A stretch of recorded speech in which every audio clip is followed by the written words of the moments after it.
Hi there. In this file, I have created the individual invitations that I was using to demonstrate in the deck to Hannah what the possibilities were with the art that I created. In this case, I choosing to be the designer, was only giving her the option of these two paired typefaces, which I love using, Brunello script, and I think it pairs nicely with Arno Pro. So every single instance of this invitation throughout this entire presentation for her had only these two typefaces because I was making that decision for her. But what she needed to decide on was which style of art she wanted. So let me kind of walk you through quickly how I created this invitation. So the first thing I did was input the work of art, and I'm going to hit Command D on my keyboard. I'm in her client folder, Hannah, and I'm going to run down to the assets folder and I'm going to grab this image of the wreath silo and I'm going to open that up and I'm going to hit OK. And now it was already in here, so you're not going to see a difference really, but that would be how I would link in the image. Now, if I was doing another image on top of this file, I'm going to hit Command D again. I don't have anything on my anything selected on the actual invitation. So in this moment where I'm placing a work of art into my board, I'm going to open that file again, say OK, and now I have two options for the way that I can put this in. I can click it, and then what you see, I'm going to hit W so you can see the full preview, is this is the size that I scanned it at and then edited it in from Photoshop. Or I can click and drag. I'm holding down the shift key so it keeps to the same dimensions as the original work of art, the same ratio, but that allows me to control the size of it if I'm putting it in on my own.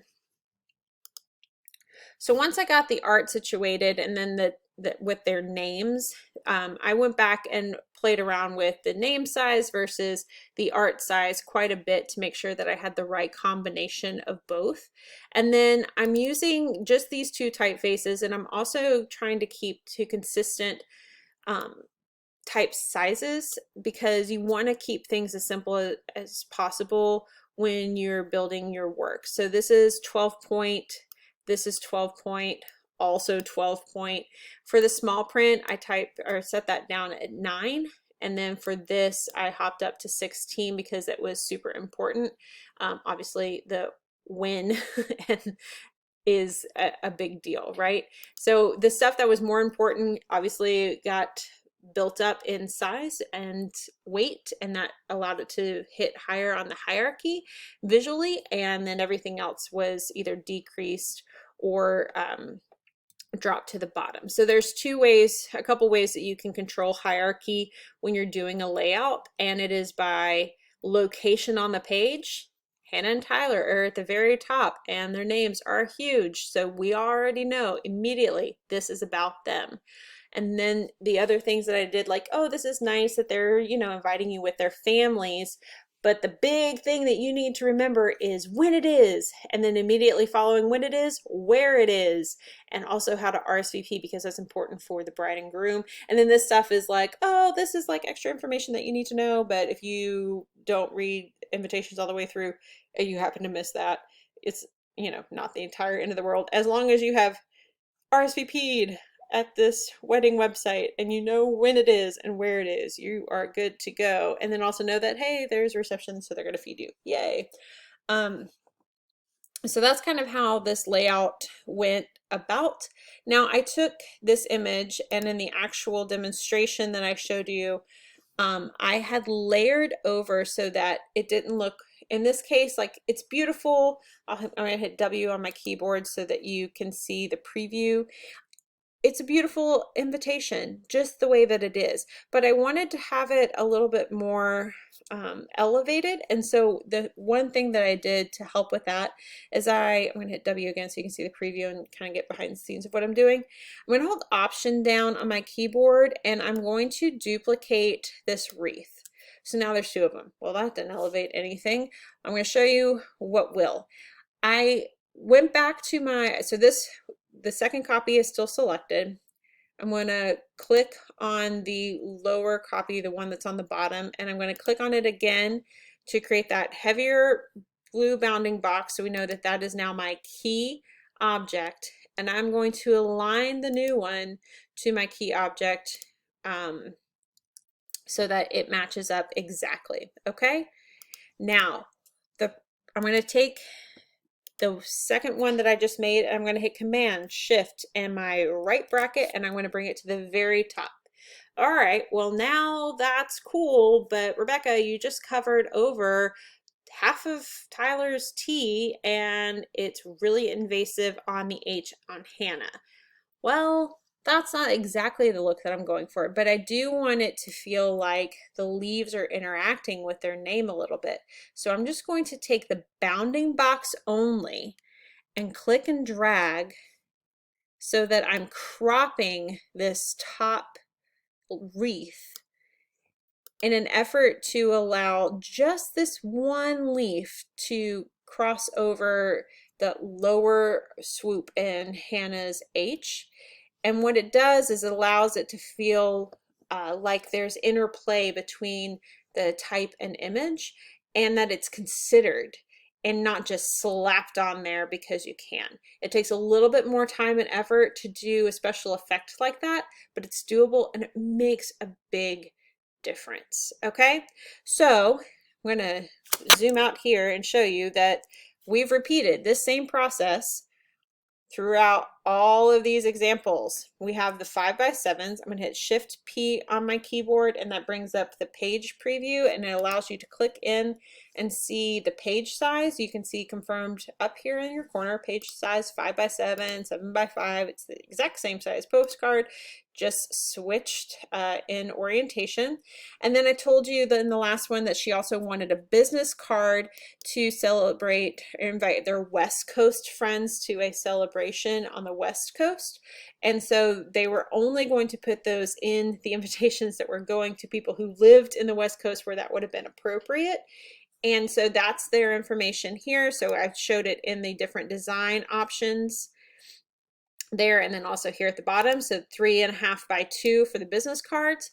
And then I scoped around on SmartPress to figure out what size paper would be best for their program, and we landed at this 9.25 by 4, which would house all the information well and also still be a budget friendly size, because your paper size does make a difference in terms of cost. And so that was something that we weighed out how large we would need it in order to hold all the content, and then also how small we could get it in order to save money. And this is where we ended up. And I didn't have the content yet. She had no clue where things were going to happen. So I slugged in some typical stuff that happens just so she could kind of get a feel for the layout. But in reality, this was not what the program ended up being. I think they had like 10 bridesmaids or something ridiculous. Okay, so I'm going to save this by hitting Command S. And now let's go back to our presentation. So in this presentation, you're going to be creating a deck. And in this case, you can do 11 by 8.5, which was great for this client, so that if she wanted to print it out, that would print on a standard printer. When we're doing presentations like at the museum, we would build our decks on 11 by 17 because it's better in a presentation room when you're showing multiple people. But also if you're doing a digital based presentation like on your iPad or on your laptop, you're going to want to consider your screen size and what's going to fit best for that. All right, so again, I made it for Hannah, and I knew that she was going to possibly print this out on her computer so she could show it to her fiance. So we started with my own logo, which is no longer my logo, but it was at the time. And then again, we had her name, the client's name, the project name, which presentation this was, and then this presentation date. You guys are going to be building a deck, so you're going to want to do this as well. What I did do is create a margin base for the entire deck. So layout, margins, and I love a good offset margin. So we had 75 at the top, half an inch on, or 3/4 of an inch on the top, half an inch on each side, and an inch at the bottom. And having a larger margin on the bottom allows me to drop this extra information below, and then I can use the margins for alignment of the actual content that I'm doing. You can see here that the margins did shift. So essentially what I decided to do in this layout was make my margin box the box that was going to house all the content, but I wanted my title to live outside of it and the page footer to live outside of it.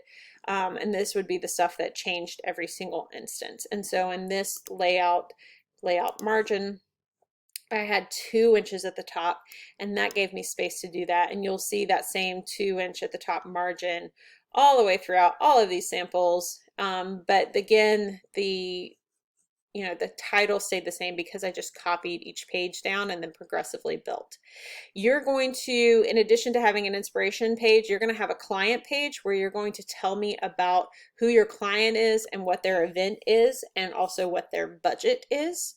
And then you're also going to have an inspiration page much like this. This is the look and feel that you're going for, things that have inspired you that you've seen online on other websites that do good work, or Pinterest or wherever.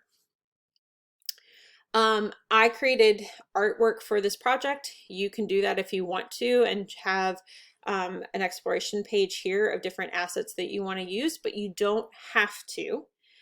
You want to make this as real life example as you want, and you should definitely cater it to the career that you're going after. So when you're developing who your client is and the event that they're having and the type of art that you're doing, you want to be thinking about who do you want to hire you and what kind of work do you want them to see.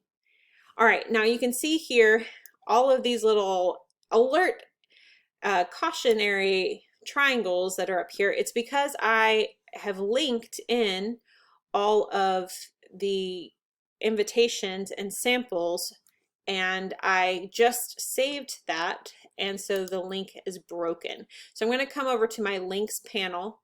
I'm going to click on this invite, and I'm going to just hit this button here. It looks like a circle with arrows, and it just refreshes the link, and then all of those little triangles are going to go away in 3, 2, 1.5-ish. Okay, so all of them have disappeared because we have relinked. Now, the reason that this is such a cool tool, all right, I've got a deck that I'm presenting.